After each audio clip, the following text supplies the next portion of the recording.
কংগ্ৰেছ ৰাইজৰ দলৰ একমাত্ৰ ভোট বেংক হৈছে মিয়া মুছলমান।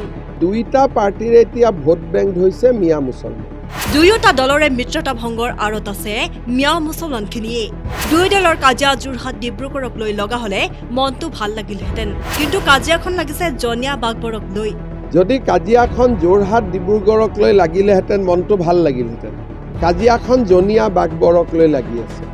ইয়ে প্ৰমাণ কৰিছে যে খিলঞ্জীয়া সনাতনী মানুহে এইবাৰ কেৱল বিজেপিকেই ভোট দিয়াটো খাটাং। ই কি প্ৰমাণ কৰিছে যে খিলঞ্জীয়া ভাৰতীয় সনাতনী মানুহে এবাৰ 100% বিজেপিক ভোট দিব। বিজেপিলৈ যাব নোৱাৰা 22টা চিটত খোৱা কামোৰা লাগি আছে কংগ্ৰেছ ৰাইজৰ দলৰ।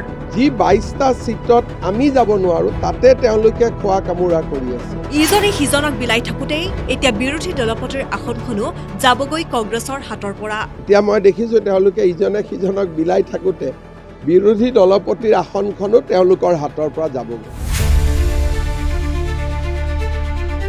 ৰাইজৰ দল আৰু কংগ্ৰেছৰ থান-বান হোৱা সম্পৰ্ক পুনৰ লাগিবনে জোৰা? দীৰ্ঘদিনৰে পৰা মিত্ৰতা হ'ব বুলি অধীৰ অপেক্ষা কৰি থকা অখিলৰ অৱস্থা হৈ পৰিছে তথৈবচ। অখিলে বিচৰা 20 সমষ্টি এৰি দিবলৈ সাজু নহয় কংগ্ৰেছ।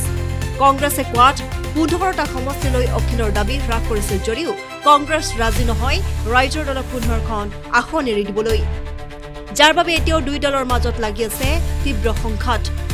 ৰাইজৰ দল আৰু কংগ্ৰেছৰ সমষ্টি খোৱা কামোৰাৰ উদ্দেশ্য পিছে একেটাই, সংখ্যালঘু মিয়া মুছলমানৰ সমষ্টি। তেওঁলোকৰ মূল ভোট বেংকেই হৈছে মিয়া মুছলমানসকল। দুয়োটা দলেই নিজৰ নিজৰ প্ৰাৰ্থী প্ৰক্ষেপ কৰিবলৈ বিচাৰি আছে সংখ্যালঘু সমষ্টিসমূহত। কংগ্ৰেছো আকুৰ গোচ, অখিলেও আৰু বেকা নকৰে ৰাজহাৰ।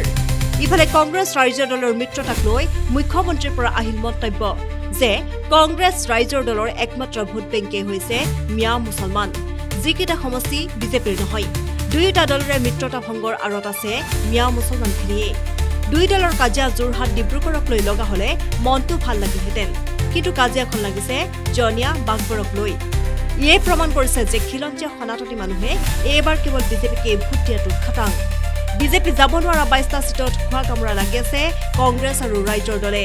ইজনে সিজনক বিলাই থাকোঁতেই এতিয়া বিৰোধী দলপতিৰ আসনখনো কংগ্ৰেছৰ হাতৰ পৰা যাবগৈ, আৰু তেওঁলোকৰ কথাৰ ঠিক নাই। কাইলৈ দেখিব মিত্ৰতা হৈ যাব। এই মিত্ৰতাটো হ'ল কিয়, ভাঙিল কিয়?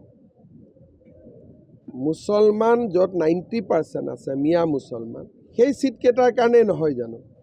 তাৰমানে দুইটা পাৰ্টিৰে এতিয়া ভোট বেংক হৈছে মিয়া মুছলমান। আমাক তেওঁলোকে পাহৰিলে। যদি কাজিয়াখন যোৰহাট ডিব্ৰুগড়ক লৈ লাগিলেহেঁতেন মনটো ভাল লাগিলহেঁতেন। কাজিয়াখন জনীয়া বাগবৰক লৈ লাগি আছে। গতিকে ই কি প্ৰমাণ কৰিছে যে খিলঞ্জীয়া ভাৰতীয় সনাতনী মানুহে এবাৰ 100% বিজেপিক ভোট দিব, তেওঁলোকৰ তাত জাগা নাই। যি 22টা চিটত আমি যাব নোৱাৰো তাতে তেওঁলোকে খোৱা কামোৰা কৰি আছে।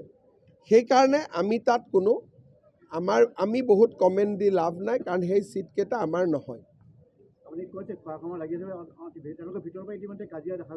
নহয়, খোৱা কামোৰা তেওঁলোকৰ লাগি থাকিব। ধৰক যদি যিকোনো জেগাত 22টা চিট যদি কংগ্ৰেছে নলয়, যদি অখিল গগৈক 4টা দিয়ে, জাতীয় পৰিষদক 1টা দিয়ে, 22টাৰ পৰা পৰ্বতজৰাটো Hagrama Mohilary জিকিবই।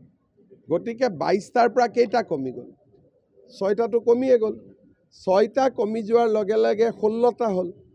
Leader of opposition পষ্টটো পাবৰ কাৰণে তেওঁলোকে 6টা খিলঞ্জীয়া চিট জিকিব লাগিব, আৰু আজি কংগ্ৰেছৰ কাৰণে এইটো সহজ নহয়। সেইকাৰণে ৰাইজৰ দল আৰু AJPয়ে স্পীকাৰক ক'লেও নহ'ব যে আমি কংগ্ৰেছক সহায় কৰিছোঁ, এওঁক বিৰোধী দলপতি দিয়ক। নিজৰ দলৰ চিম্বলত 24জন জিকিলেহে কংগ্ৰেছে বিৰোধী দলপতিৰ চিটটো পাব। এতিয়া মই দেখিছোঁ তেওঁলোকে ইজনে সিজনক বিলাই থাকোঁতে বিৰোধী দলপতিৰ আসনখনো তেওঁলোকৰ হাতৰ পৰা যাবগৈ। আৰু এলায়েন্স আজি নাই হোৱা কালি হৈ যাব পাৰে। গতিকে ইয়াতে বহুত ফূৰ্তি কৰি লাভ নাই। আজি নাই হোৱা কালি ৰাতিপুৱা শুনিব যে চব বাদ দি তেওঁলোকে এলায়েন্স কৰি ল'ব। বিশেষ প্ৰতিবেদন, নিউজ ডেস্ক ৰিপৰ্ট।